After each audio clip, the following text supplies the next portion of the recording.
ఫిబ్రవరి 7న Hyderabad tank bund పైన జరిగేటటువంటి లక్షల డప్పులు వేల గొంతుల కార్యక్రమానికి సప్పండ వర్గాల మద్దతు ఎట్లయితే ఇస్తున్నారో ఇవాళ మైనారిటీ ప్రజా సంఘాల నుంచి కూడా పద్మశ్రీ మాన్యశ్రీ మందాకృష్ణకు సంఘీభావం తెలపడం జరిగింది. హైదరాబాద్లోని తెలుగు యూనివర్సిటీ రామ్జీ గోండ్ హాల్లో జరిగినటువంటి సమావేశం ఏకగ్రీవంగా తీర్మానం చేసింది. ఇప్పటి వరకు కేవలం మాదిగ జాతి కోసమే కాకుండా మైనారిటీలు అణగారిన వర్గాల అనేక మంది కోసం మందాకృష్ణ పోరాడి ఉన్నాడు. చాలా సమస్యలు కూడా సాధించి ఉన్నారు. మరి ముఖ్యంగా ఆరోగ్యశ్రీ లాంటి పథకాన్ని ఒక నసీమా అనే ఒక మైనారిటీ పేద బిడ్డ కోసం పోరాటం చేసి సాధించినటువంటి ఆరోగ్యశ్రీ ఇవాళ చాలామంది పేదలకు ఉపయోగపడుతూ ఉన్నది. ఇటువంటి అనేక అంశాలు ఉన్నాయి కాబట్టి వీటన్నిటిని తీసుకొని ఇంతకాలం 30 ఏళ్ల పాటు ఒక్కడిగా నిలబడి లక్షలాది మంది తరలించి ఈ దేశవ్యాప్తంగా అణగారిన గొంతులు ఇప్పించినటువంటి మందాకృష్ణ మాదిగన్న ఇవాళ లక్ష దప్పులు వేల గొంతులు అనే కార్యక్రమాన్ని తీసుకొని ఒక న్యాయమైన పోరాటంలో ఒక ధర్మ యుద్ధంలో నిలబడి ఉన్న క్రమం లోపల సోదర భావం కలిగి ఉన్న వాళ్ళుగా కష్టసుఖాల్లో కలిసి ఉండే వాళ్ళుగా రేపు మైనారిటీలు కూడా ఆయన సహకారంతో ఉద్యమాలు చేయబోతున్నారు. కాబట్టి మొత్తం మైనారిటీ సమాజం కూడా ఇవాళ మందాకృష్ణ వెంట నిలబడాలని నిర్ణయించుకున్నది, తీర్మానించుకున్నది.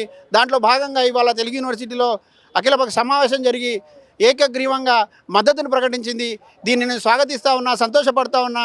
భారత రాజ్యాంగ నిర్మాత డాక్టర్ బాబాసాహెబ్ ఆశించిన ఫలితాల వైపు ఇవాళ పరుగులు పెడుతున్నటువంటి ఈ సమాజం వెంట మిగతా సమాజం కూడా కలిసి రావాలని, ముస్లిం మైనారిటీలను వేరుగా చూసేటటువంటి ఏ శక్తులనైనా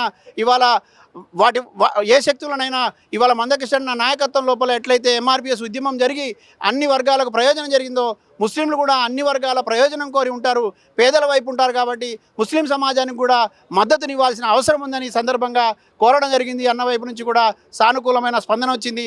ఏది ఏమైనా అందరం కలిసి ఉందాం, కలిసి నడుద్దాం, కలిసి విజయాలు సాధిద్దాం, పేదలంతా ఒక వర్గంగా నిలబడదాం, పేదల రాజ్య నిర్మాణం కోసం మనం అందరం ఐక్యతను చాటుదామని ఈ సభ తీర్మానించింది. ఫిబ్రవరి 7న హైదరాబాద్ ట్యాంక్ బండ్ పైన జరిగేటటువంటి లక్షల డప్పులు వేల గొంతుల కార్యక్రమానికి సప్పండ వర్గాల మద్దతు ఎట్లయితే ఇస్తున్నారో ఇవాళ మైనారిటీ ప్రజా సంఘాల నుంచి కూడా పద్మశ్రీ మాన్యశ్రీ మందాకృష్ణకు సంఘీభావం తెలపడం జరిగింది.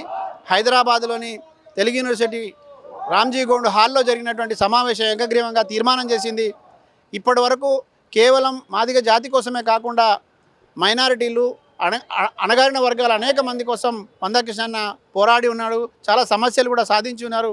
మరి ముఖ్యంగా ఆరోగ్యశ్రీ లాంటి పథకాన్ని ఒక నసీమా అనే ఒక మైనారిటీ పేద బిడ్డ కోసం పోరాటం చేసి సాధించినటువంటి ఆరోగ్యశ్రీ ఇవాళ చాలామంది పేదలకు ఉపయోగపడుతూ ఉన్నది. ఇటువంటి అనేక అంశాలు ఉన్నాయి కాబట్టి వీటన్నిటిని తీసుకొని ఇంతకాలం 30 ఏళ్ల పాటు ఒక్కడిగా నిలబడి లక్షలాది మంది తరలించి ఈ దేశవ్యాప్తంగా అణగారిన గొంతులు ఇప్పించినటువంటి మందాకృష్ణ మాదిగన్న ఇవాళ లక్ష దప్పులు వేల గొంతులు అనే కార్యక్రమాన్ని తీసుకొని ఒక న్యాయమైన పోరాటంలో ఒక ధర్మ యుద్ధంలో నిలబడి ఉన్న క్రమం లోపల సోదర భావం కలిగి ఉన్న వాళ్ళుగా కష్టసుఖాల్లో కలిసి ఉండే వాళ్ళుగా రేపు మైనారిటీలు కూడా ఆయన సహకారంతో ఉద్యమాలు చేయబోతున్నారు. కాబట్టి మొత్తం మైనారిటీ సమాజం కూడా ఇవాళ మందాకృష్ణ వెంట నిలబడాలని నిర్ణయించుకున్నది, తీర్మానించుకున్నది. దాంట్లో భాగంగా ఇవాళ తెలుగు యూనివర్సిటీలో అఖిలపక్ష సమావేశం జరిగి ఏకగ్రీవంగా మద్దతును ప్రకటించింది. దీన్ని నేను స్వాగతిస్తూ ఉన్నా, సంతోషపడుతూ ఉన్నా. భారత రాజ్యాంగ నిర్మాత డాక్టర్ బాబాసాహెబ్ ఆశించిన ఫలితాల వైపు ఇవాళ పరుగులు పెడుతున్నటువంటి ఈ సమాజం వెంట మిగతా సమాజం కూడా కలిసి రావాలని, ముస్లిం మైనారిటీలను వేరుగా చూసేటటువంటి ఏ శక్తులనైనా ఇవాళ మందాకృష్ణ నాయకత్వం లోపల ఎట్లయితే ఎంఆర్పిఎస్ ఉద్యమం జరిగి అన్ని వర్గాలకు ప్రయోజనం జరిగిందో ముస్లింలు కూడా అన్ని వర్గాల ప్రయోజనం కోరి ఉంటారు, పేదల వైపు ఉంటారు. కాబట్టి ముస్లిం సమాజానికి కూడా మద్దతునివ్వాల్సిన అవసరం ఉందని ఈ సందర్భంగా కోరడం జరిగింది. అన్న వైపు నుంచి కూడా సానుకూలమైన స్పందన వచ్చింది. ఏది ఏమైనా అందరం కలిసి ఉందాం, కలిసి నడుద్దాం, కలిసి విజయాలు సాధిద్దాం, పేదలంతా ఒక వర్గంగా నిలబడదాం, పేదల రాజ్య నిర్మాణం కోసం మనం అందరం ఐక్యతను చాటుదామని ఈ సభ తీర్మానించింది.